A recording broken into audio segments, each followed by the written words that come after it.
ഏതൊരു റിപ്പോർട്ടും പൊക്കി പിടിച്ച് ആത്മഹത്യയാണെന്ന് പറഞ്ഞ് നിങ്ങൾ ഈ ഡ്രാമ കളിച്ചിട്ടൊന്നും കാര്യമില്ല. ഞങ്ങളെ കൺവിൻസ് ചെയ്യണം. നീ ഏതാ ചെറുക്ക? We are from ABCD online. Idea ഇല്ല, ഐഡന്റിറ്റി ഇല്ല. ചുമ്മാ നീളം കമ്പിന്റെ അറ്റത്തൊരു ഫോണും പിടിപ്പിച്ചോണ്ട് വന്ന ആരോട് എന്ത് തോന്നിയാസം ചോദിക്കാന്നാണോ? മാഡം, ഇത് ഇന്ത്യ മഹാരാജ്യമല്ലേ?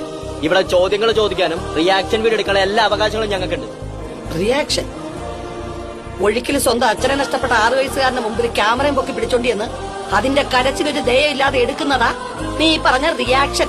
മരണ വീട്ടിൽ പോലും മര്യാദ പാലിക്കാതെ കുറച്ച് വ്യൂസിനും ലൈക്സിനും വേണ്ടി നിങ്ങൾ ഈ കാണിക്കുന്ന ക്രൂരതയുടെ ഉത്തരവാ ഇപ്പൊ ഈ ICU കിടക്കും സഫ്യ. ഈ രാജ്യത്തെ 28 സംസ്ഥാനങ്ങളിൽ 27 ഈ സെൻസർഷിപ്പ് നടപ്പാക്കിയാലും ഇവിടെ ആരും ആരുടെയും വാ മൂടിക്കിട്ടില്ല. പിന്നെ സെൻസർഷിപ്പ് നടപ്പാക്കേണ്ടത് സർക്കാരല്ല, ഈ വാർത്തകൾ കൊടുക്കുന്ന നിങ്ങളും അത് വായിക്കുന്ന ജനങ്ങളുമാ. പിന്നെ ഒരല്പം മനുഷ്യത്വവും സഹാനുഭൂതിയും നിങ്ങളിൽ ബാക്കിയുണ്ടെങ്കിൽ ഒരു വാർത്ത കൊടുക്കുന്നതിന് മുൻപ്, അത് ഷെയർ ചെയ്യുന്നതിന് മുൻപ് ഒന്നല്ല ഒരു 100 വട്ടം ചിന്തിക്കണം. കാരണം ആ വാർത്തയുടെ അങ്ങേ തലയ്ക്കൽ മറ്റൊരാളുടെ ജീവിതമുണ്ട്.